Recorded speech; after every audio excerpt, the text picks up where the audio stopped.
Ladies and gentlemen, this is Won-Jin Movie So Awesome. I'm Joe. And I'm Won-Jin. We're going to talk about Avatar today. Avatar, that's right. Won-Jin had this great idea, since Avatar 2 is finally upon us, that we take this time to reminisce about Avatar, James Cameron's Avatar. Yeah, and I just can't believe it's been almost, or has it been 10 years? I think it's over 10 years. Over 10 years? Wasn't it like 2009 or 2010? And it's kind of difficult to believe for me. It's around the time when the first Transformers dropped. So the first Transformers dropped 2011, I think. Wow. Yeah. And I just remember when I first watched Avatar, I watched it in 3D for the first time, and I was just mind blown of how different it was compared to the 3D movies that I had seen up until that point. Because remember all these people waking up from that cryo sleep in the spaceship? Yeah. And and the camera shoots the inside of the spaceship, and you can see that vast distance, like way down the cabin. And with that 3D, I was almost tricked into feeling like I was in there, because I could really feel the depth of the whole thing. And only after I watched Avatar, I realized and I learned that James Cameron himself came up with that new like 3D camera technology just for that movie. I mean, James Cameron has always been an innovator. Yeah. In terms of, I think, film, like how to take a film, how to capture a film. Because if you think about it, as a storyteller, he's a very traditional storyteller. Like, all his stories are, like, I would say he's the opposite of Nolan almost. Like, you know, at heart, his stories are very simple. You know, here's somebody who's underrated, and then something beyond his or her control happens, and then he and she, you know, manage to persevere and come out on top. Yeah. Like, all his stories are basically like that. Yeah, and if you think about it carefully, Avatar itself is no different from things like Pocahontas. Yeah, it's basically like a 3D Pocahontas. Well, I think he just chose a theme, because if you notice, like, his story is the same, but he chooses a lot of different flourishes and themes within them. You know, because before, he didn't do Pocahontas. Like, all of it has to do with you know, aliens or Terminators, or you could argue that those are devils or ghosts. You know, these you know, it's just a different kind of adversity. Most of the time, sometimes it's supernatural. Yeah. And almost supernatural, because basically science fiction is fantasy once you decide it's like the way future, right? But Avatar, I think. But hey, I have a question. What do you think? Do you think that, like, all the special effects survive the test of time? I don't know, because I think, to give it a fair judgment, I'm gonna have to watch the first Avatar again in the movie theaters. If I watch it at home on my TV, I don't think I'm gonna feel the same impression I got from when I watched it for the first time. So I think it'll only be fair if I have a similar experience, large screen with a proper 3D system. Only then will I be able to give it a judgment. Okay, that's fair. That's fair. Because I felt like it didn't, though. Like, I mean, don't get me wrong. At the time, my blown mind was, you know, all over the floor, just like you. Yeah. All over the floor. Amazing. It felt like a culmination of, you know, James Cameron. If you think about it, his old movies are always limited with budgets. Like T2 exists thanks to T1. You know. I saw it in the internet. I don't know who told it, but I heard that the car that the T1 breaks is actually someone else's. And then James Cameron just made Arnold Schwarzenegger did it. So I mean, I don't know, but like, that has its charms because of that, though. But I felt like Avatar, I mean, just like a lot of the, you know, for instance, like Star Wars, the prequel trilogy, right? If you look at the CG, it's kind of embarrassing now. That's true. Embarrassing is maybe not the right word. Well, you can tell that it's now the kind of 3D you get to witness in TV shows and stuff. Right. So right. it hasn't really aged well. I agree. Yeah. But I think the thing with Avatar is, unlike Star Wars, or also things like T1, where there was no 3D. That was actually like a stop animation thing. Right. If I watch Terminator 2 or the first Jurassic Park, it's still, yes, it is somewhat it doesn't really live up to the standards of the 3D that we see nowadays, but still it doesn't really disturb me from enjoying the movie itself. And I think the same is true for Avatar. Hey, you know what it is though? Like, you have to remember, like 80s, 90s, because even Jurassic Park, because of the limitation of technology, a lot of these directors use the dark. Oh, that's right. So there was a lot of grimy scenes. Even in Jurassic Park, that famous T-Rex chase scene is at night for a reason, I think. That's true. But I think one of the things that I actually didn't like was in the mid-2000s, all these bright colors. Oh. Like, I loved it when I first watched it, of course. But, like, I don't know what it is about that. I think it's the same story with what we felt with Transformers. Remember, like, the first Transformers in 2007? Yeah. We watched it together on June 25th or 23rd or something. Yeah, it was awesome. Yeah, and we were just, like, shocked. Yeah. Like, the moment that the first helicopter, what's his name? Yeah, whatever Barricade or... No, not Barricade. What was it? Blackout, that's right. Yeah. When Blackout first transforms into that robot, we were shitting our pants, basically. We're like, oh my god. Hey, don't forget the sound design, too. Oh, the sound true. design was amazing. Yeah. Just perfect. Just perfect. And my favorite scene still I remember is the one where the transform Autobots are hiding like kids. Under the house. Yeah, I think that was thanks to Steven Spielberg being an executive producer or whatever. But that was all gone to shit in the second one. But I think he was the director in the first one.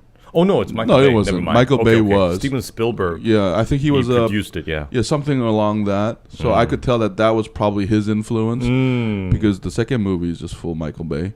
But nothing against that, because Michael Bay, I think, because of his flaws, his good qualities are also like underrated. I think so too. That's but true. We'll talk about it another time. Yeah. But like James Cameron is, he's a perfectionist, right? Because Avatar I could watch again, but if this was the end of the world and God said you can only take one DVD with you, I'm not taking Avatar with me. Out of like James Cameron's like his whole work, and God says you can only choose one. Terminator 2 I would, but Avatar I wouldn't. No, for me it's Titanic or Terminator 2. Oh really? Yeah, Titanic I like. Like people make fun of that like love theme. But deep down, I bet they dream about it too. Yeah. DiCaprio was awesome in it. So, like, I don't know, like, I think it would really align itself with the theme of the world ending. Yeah, that's true. That's true. That's true. No, if you think about it, okay. Or maybe so with Terminator 2. Apocalypse coming. No, but Avatar, I think James Cameron brought a lot of originality to it that, it's compared with Raised by Wolves, right? Because of the whole native population and the conqueror thing. It's been done in a lot of different movies, but I felt like James Cameron added enough like color to it. Because if you think about it, like I have never seen a James Cameron movie where the production design like is subpar. Never. Yeah. Like Avatar, I do give credit because like that world felt like real within the context of the movie. Like even the culture of them. I mean, I could tell they thought a lot about. I imagine James Cameron sitting in front of like 200 artists. And it kind of also felt like I was playing a game. You know how when we're playing games like Final Fantasy, we are completely immersed in that world. Right. And that's how I felt when I watched the movie. Yeah, the casting was perfect too. That alien planet Pandora seemed quite plausible. The creatures. Yeah. And then plus I love the Mechs. Remember the Mechs? The Mech suit. What's that general's name? He was so fucking general awesome. or major or colonel? I don't know. I think he was one of the coolest villains. Was he doing pull-ups on the introduction scene? Yeah. And you could tell that he played the part so well. Yeah. And I remember seeing him again in that movie called The Blind The Blind Dude. Oh my god. What was it? I forgot the name of the movie. Yeah. We'll look it up later. Oh, a lot of props should go to that guy. But anyways, he was a brilliant villain in the movie. Yeah. And I also love the fact that he was like a soldier to the bone. Yeah. I mean, James Cameron is very good at like creating. I don't know about that because Titanic villain I felt like was the weakest. Was there really a villain in the Titanic? Yeah, because the rival lover. Bill. Yeah. Billy Zane. That's right, Billy Zane. The casting was good, but because if you think about James Cameron villain, it's always the T-1000, right? Yeah. I mean, and James Cameron's stories are, I think, I get a lot of Stephen King vibes where you got things happening to people, and I think he's like Spielberg in the sense that he finds the right balance of action, drama, some character development. Because he's not like I don't think he's like a psychological, like we don't go into like Dostoevsky in the head or anything. That's true. It's always because there's always a presumption that the main character is good. I think that's very clear. Just like Spielberg, because in Spielberg movies, there's almost always a good guy and a bad guy. Yeah. Like, there's no there is some ambiguity, but not so. And here that's too, because and I don't know though. I don't know. But I think that works as an advantage in his movies, especially movies like Avatar, because there are so many things that distracts the audience, the visual effects and all these like new elements that attract the audience. And if we have a character that is too complicated, I think that would also act as a minus overall. Just like some of those Christopher Nolan movies, sometimes things are too like overcomplicated, and you definitely have to watch the movie at least twice to truly like fathom what's going on. I think depending on the movie, it's complicated.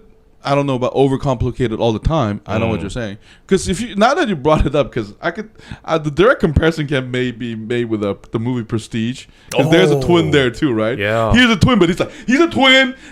You're standing, end the fucking story. Like there's no twin mystery. Oh shit! I can read the mind of my brother. There's no shit like that. But the whole movie Prestige like hinges on the fact that they're twins.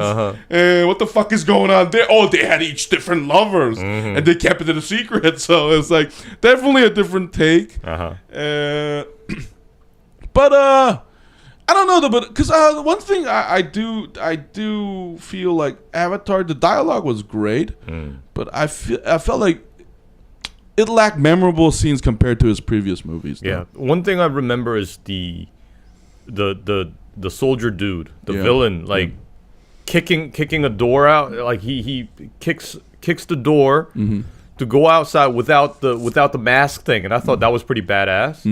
And another scene was when what's his name, Jake Sully gets on the legendary, what's it called, Toruk Makto or something. Yeah. Those two scenes are the only ones that I still clearly remember. Other than that, like you said, they were somewhat forgettable, and I think it's because just like Pocahontas, I had seen similar things before. Maybe that's why. No, but one thing I remember is like, just like Spielberg, like James Cameron can make small moments magical seeming. Because the one I remember is the one when he first goes in and he plays basketball, and I thought that was done really well. Because when you say basketball, I don't recall anything related to basketball. No, was there like a basketball scene in the movie? Weaver character, she's a scientist and she's been doing this to get friendly with the natives, and then she's playing basketball and he's doing it for the first time. Don't you remember that? I completely forgot. Yeah. I don't remember that. In your defense, what you just said, I don't remember none of that. All I remember is flying reptiles and natives getting on them instead of horses. I also remember. But Avatar, this was interesting. It's sort of like a mix of a lot of scientific concepts, though. Like, what is identity, right? Because, like, he can choose to be with them because of technology. Yeah, and he wakes up in a new body. Yeah, he falls in love with the native woman. So it does touches on a lot of things that I think we're still talking about today. About what is consciousness? How do you move? Like if there's an alien, how would you? And one thing I liked about Avatar was I love the fact that the humans were the superior race to the space aliens. Yeah. Because if you think about it, I mean, there are some movies like that, I guess, or some stories, but most stories, like, the aliens are usually either the superior one or alien-like creatures that are, like, hordish and almost, like, unknowable, like, fucking, like killer insects. But here, I like that. Not subversion, but subversion within scientific concept, but like it's been told before colonization. But I like the fact that human beings were the aggressors there. And it asks ethical questions, right? What's the right thing to do? I thought that was a good thing, actually. Yeah. And I think here's another thing about James Cameron. Like he does things smartly, even the ones that we already know. Because Terminator 2 is a simple story. Yeah. Minus the space travel, it's you fall in love with you become friends with a giant, basically. That's a story old as time. True. Yeah, because Terminator he's basically a creature. His science is so advanced that basically he's like a mystical creature, like a genie. So I love that about James Cameron movies. Yeah, and like now that you say it, we can see a lot of parallels and also a lot of movies or animations with similar elements. Yeah. Things like what's it called, The Iron Giant, or movies with dragons. How like the character becomes friends with the dragon and blah blah blah blah blah. We also see this in Bumblebee. Yeah. It's a theme as old as time, like a genie. And I don't know. James Cameron always have a talent for hitting our heartstrings. And I also think he has a great idea on how to deliver spectacles in just the right amount. Because sometimes when you watch Michael Bay movies, for example, there's just too much sometimes. Like explosion, boom, boom, boom, boom, boom. But James Cameron does it in such a controlled way that it gives you that adrenaline rush at the right moment, and he knows how to deliver it at the right time, and that we can witness this in Terminator 2. I mean, at the time, it was also mind-blowing CGI and blah blah blah. But even when we look back at it, I mean, when we look back at Terminator 2 right now, all those action scenes that blew your mind when you were a child, when we look back, it's not as flashy, it's not as like crazy as we remember. It is, compared to today's standards, it's quite what's the proper word? It is somewhat. No, because you can't underestimate the musical score and the sound effect, though. Well, that too. Yeah. Because Terminator, remember Terminator 2, the shotgun. Oh, yes. It's rhythmic almost. Yeah. And then there's the background music, remember? Ting, ting, ting, ting, ting, ting. Yeah, because Avatar, I don't remember any music, actually. Avatar. And one thing about Avatar is I think it has the least memorable main character out of all of them. Oh, okay. Like, I didn't hate the guy. Yeah, that was the first time I was introduced to Sam Worthington. Yeah. Yeah. I remember him being in a lot of movies after Avatar, but before Avatar, I had never seen him before. I actually liked him more in the T4. Oh, yeah, he was also in the Terminator. Yeah. In the franchise. Yeah, I actually enjoyed that movie very much. I think that was the one with Christian Bale. Yeah, Christian Bale was the older version of... what's his name again? John Connor. Yeah, John Connor. Yeah, I think it was Terminator Salvation or something. Yeah. I really love the designs in there. Like I love the black and the red environment, and some of the Terminator's design I really loved. But I think one of the things about that period of movies is that I don't think a lot of design there like stood the test of time. Yeah. Because I sometimes feel like game today, like CG games, like characters are actually much more interesting than them. I don't know. I guess that's not fair because it's 10 years ago.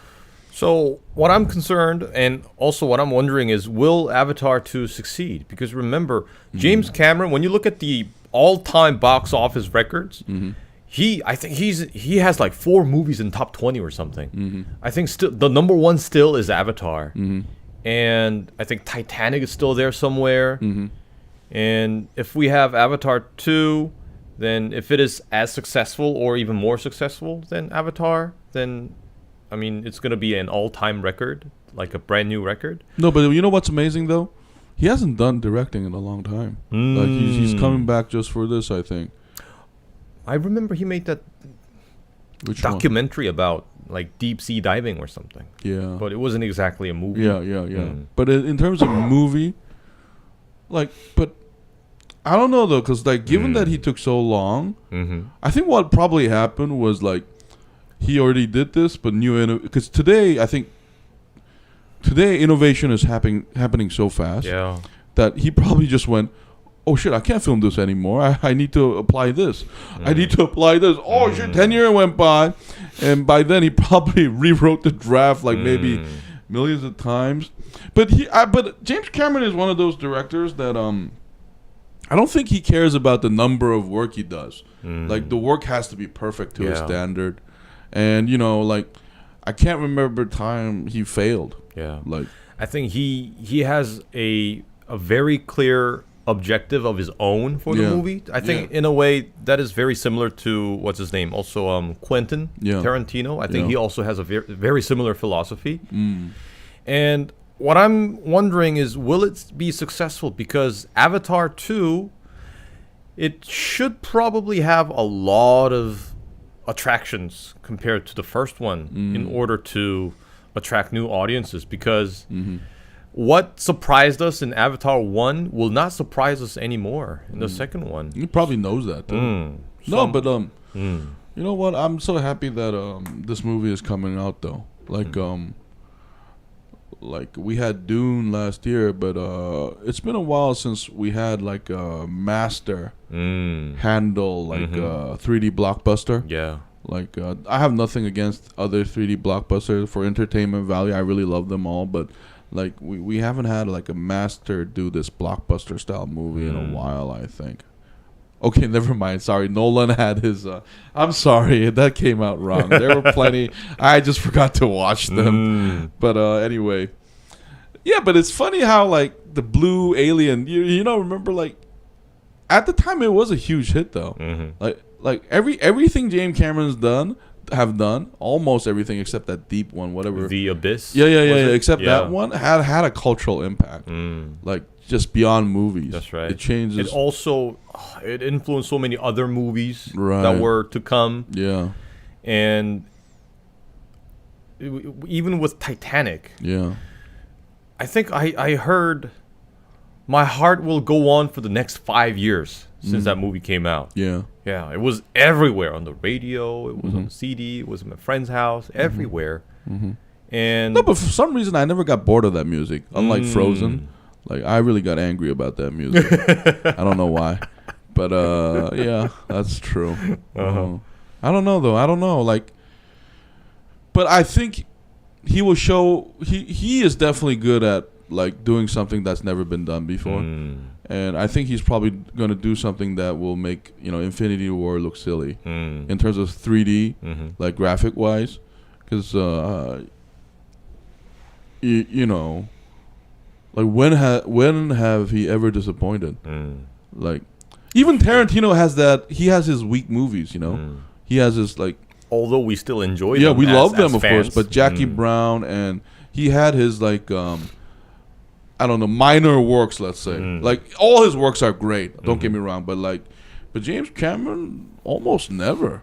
Like, it's like home run. No, he's like Spielberg in that he makes timeless movies that also make a lot of money. Yeah, that's true. Yeah, a lot of money. And I'm pretty sure Avatar 2 is going to make so much money, because I think the reason why Avatar is still in number one, despite all those Marvel Cinematic Universe movies, is because the movie was 3D. And the tickets are more expensive. Right. They're pricier. Oh, another thing is, and I think James Cameron said this, he's making it for the theater. So I think there will be amazing scale that we have not seen before. Like scale. I mean, Nolan is really good at that too. I love his movies for that.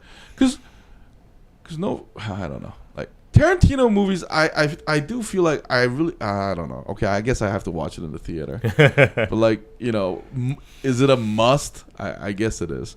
But like James Cameron movies, you gotta watch it in the theater. Yeah, because I agree. Tarantino movie, let's assume that watching a Tarantino movie in the movie theater gives you like 100% experience. Yeah.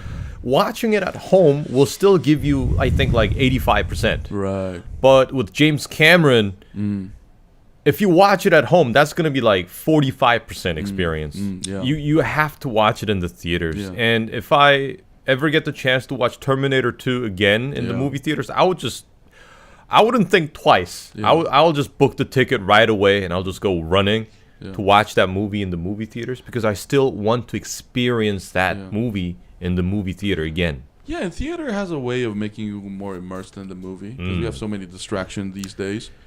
And also, it allows you a much louder sound, right? And also, like you said, the soundtrack. I mean, it's taking over all my eyes. I have nowhere but to look at the screen.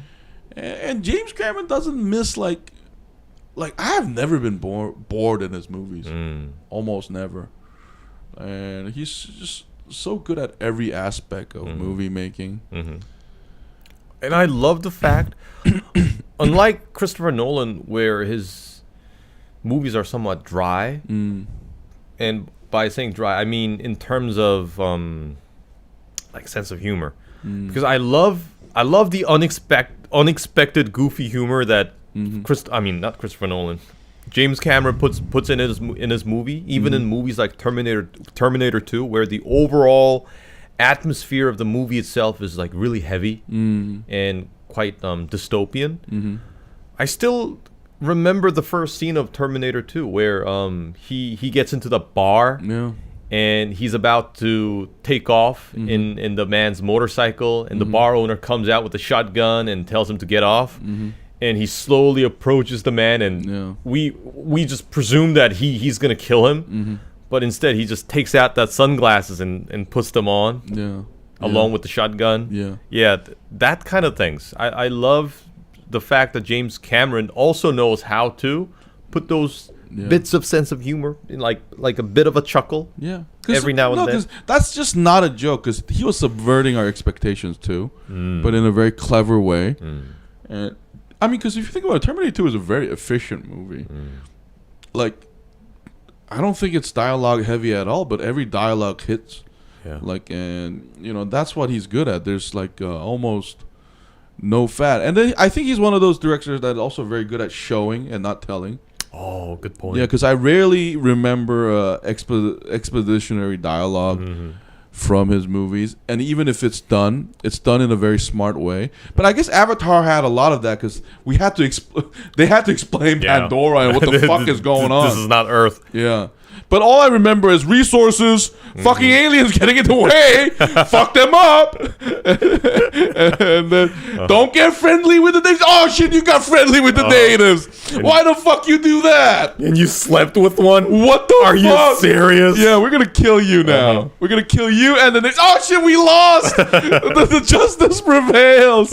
Yeah, I mean the plot. I mean, is it deep storytelling? No. But when his movie have never been like that. It's always a simple story at heart.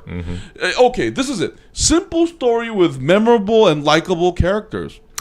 Good point. Yeah. Because remember, like Alien 2, like all the sidekicks are memorable. Yeah. Let's rock! Fuck you, man! We did all die, man! What was that? Like, everybody was awesome. Like, he's really... I think Avatar had that, because I remember their faces, the characters. I also Michelle Rodriguez was the pilot of one of those aircraft. Oh, I forgot about that. She was in there. Yeah, she was also in there. Look, she was awesome in it, but I don't know what it is about Avatar, though. Like, out of all James Cameron movie, I think it's got to be the CG. Something about it makes it look unreal. I mean, it looked real in the theater, of course, but if you watch it again... There's something going on there. Something eerie. Okay. Not in a bad way. Like, not in a, like, intentional way, but I think so. Oh, yeah, she was in there. I forgot about it. I forgot about it. Yeah. Oh, and she was the woman. Remember, what's her name? In Guardian. Zoe Saldana. Yeah, Zoe Saldana. Yeah. She was the one playing Neytiri. Yeah. Although she's like 3D animated with her movements, but she's in there. That was good. Oh, I do think that the detail will be something we have to look forward to. Yeah, because 10 years in computer times, that's like a century. Yeah. So you know what would be fun, Won-Jin? Like, once Avatar 2 comes out, we should do like a scene by scene comparison with the Avatar. Oh, okay. Like how CG is so different. Like we can, it'll be so funny if we can see his like little pupils. Yeah, it's like, oh, wait a minute, we didn't see those wrinkles before. Yeah, that'll be awesome. But hey, having watched the trailers, maybe there'll be a surprise. I think if there is a surprise, it's not something that we saw in the trailers. I'm pretty sure that James Cameron would be smart enough to surprise us. Yeah, because the funny thing about Terminator 2 trailers, there was no surprise. He was a killer, now he's a protector. So we know the plot, but he's really good at not showing the real meat. Yeah. So I think the main spectacle, just like, remember like Aquaman? Oh, that's true. That kaiju. Yeah, moment, we did not know a kaiju that. was gonna appear and mess the shit up. Yes, it was one of the best things I thought. That was not like a cherry on top. That was like a bucket of cherries. Yeah, and Aquaman, to give credit, I have never seen someone in a gold suit that didn't look tacky. Yeah, that true. was awesome. Like the design. Like, so imagine what James Cameron can do. No offense to I forgot the Asian American what's his director's name. He was amazing for Aquaman, but like David Cameron, I think he's really also good at making things that could look stupid really cool. Like really cool. Because casting Arnold Schwarzenegger is really smart, because if you see a naked man, our first reaction is usually not fear, but he's naked, but scary as fuck. Like, I guess though you can say it's the muscles, but the walk and everything, and his facial expressions, and the first thing that comes out of his mouth. Yeah, I need your clothes, your boots, and your motorcycle. Yeah. James Cameron. And he's known to be like a perfectionist, micromanaging. So everything the actor did is his vision. Like I can't imagine him saying go wing it. He's going like no, another take. Yeah. I mean, which is fine, because all that pain brings us good joy. Yeah, it's all for our benefit. Yeah. Oh man, I didn't know I was gonna have fun talking about Avatar again. I haven't thought about that movie in a while, to be honest. Me too. Like, the trailer came out of nowhere, because I think there were just so many rumors of it dropping this year, that year. In the meantime, there have been so many new movies that took our attention. Yeah, and so many new IPs too, like taking over the public imagination. Yeah, so I kind of forgot about the movie until I saw the trailer. Yeah, I'm like, oh my god, Avatar 2's coming out. Oh, another credit to James Cameron I forgot is I appreciate that James Cameron always tells his story from the ground up. Yeah. I love the fact that he does his own script writing. Yeah, like that's the same as Tarantino, and I think they are masters in that they make their own mythology. Because Tarantino has his own world basically, and I think James Cameron is true that too. Like, yeah, it's easy to call it like a comparison with Raised by Wolves. Well, then why didn't you write it? You know what I mean? Like like all these like Naboo or whatever the alien name was. It's all very original. And like the names, like I think he tried so hard to make it seem real. You know, I respect that a lot. Because usually, to do what he does, it takes multiple people. Yeah. No wonder it took so long. He's like, rewrite. Fuck, this script is stupid. Again and again and again. You know, like he brushes his teeth and he looks himself in the mirror. You're a failure. That sucks. No, I don't know about that, man. Hey, first of all, we don't know James Cameron. We never know. That being said, in my imagination, I agree with you. Like Tarantino, I imagine like, let's write a script, and then he's like, done. And then I imagine him writing like that, being so happy and all. Yeah, and he probably like call 10 of his friends to like hear their ideas. Yo, I wrote this new script. Yo, check it out. Come on, tell me what. And then like he's like so upbeat about it. But James Cameron, I feel like watching like, oh fuck you. How did I write this dumb word? This is so fucking stupid. Do it again. I must do it again. And Tarantino's the kind of person like the other person on the line. They're starting to get tired, and he keeps saying, "Wait, dude, this is the best part. You have to pay attention." Did you read it right? Read it again. You didn't get it, did you? Like like very optimistic. Like his energy is infectious. I think. Yeah. I love watching his interviews. I mean, that's like he just goes on and on. Yo, now that you said that, why isn't there a documentary about Tarantino? I'm pretty sure like we will be able to see it pretty soon. Yeah, like I'm pretty sure if we don't get a Tarantino documentary, it's probably because he himself did not approve it. Yo, isn't he one of those directors that is like almost like iconic now because of his personality? Yeah, like and he's like. He has no filter. Like he's so awesome. He's kind of almost like a child. Well, in a good way. Yeah. I mean, like childlike passion. Yeah. And innocence. Yeah, that boyish love for the thing he does. Right? That's good. Not saying that he's immature. No. Yeah. No, he's actually very mature. If you like listen to his interview, like he has a lot of dignity actually. Like he tells you where the line is. If you don't like something, his reasoning is actually really strong. He just talks fast. He talks really, really fast. It almost feels like he has all those thoughts ready to just come out, but his mouth just cannot catch up to it. That's true. Okay, so we've been talking about Tarantino for 3 minutes straight. James Cameron, we're sorry. Our bias. Won-Jin, why'd you do that now? Like our bias is so known now. No, but internet age, we hear stories. We read stories, I mean. We never heard directly, but that's right. Anyway, you got anything to add to Avatar? Well, I can't wait to see Avatar. Yeah. And for maximum experience, I'm guessing I'm gonna have to watch it in IMAX. So, and I'm guessing it's gonna be a tough competition to book the tickets. I mean, I love sci-fi. Maybe there'll be a third race. Who knows? Maybe that could be true. Because remember, I saw that in what's it called, Black Adam. Oh yeah. Oh no, not Black Adam. What's it called? Black Panther. Wakanda Forever. That Mayan, right. like Aztec, whatever those guys. Yeah. I recently watched Black Adam, by the way. Oh, did you like it? We're gonna talk about it later. But okay. I will say this: we'll talk about it some other time. If you lower your expectations, you're gonna have fun. Actually, yeah, I was surprised. But anyway. Avatar, we're gonna watch it, and you can bet your bottom dollar that after we watch it, we will be talking about it. And maybe we can do a James Cameron movie retrospective, like his whole universe. Yeah, that's a good idea. Yeah. Now that because I'm gonna watch T-1000 tomorrow again. Now that we talked about it. But anyway.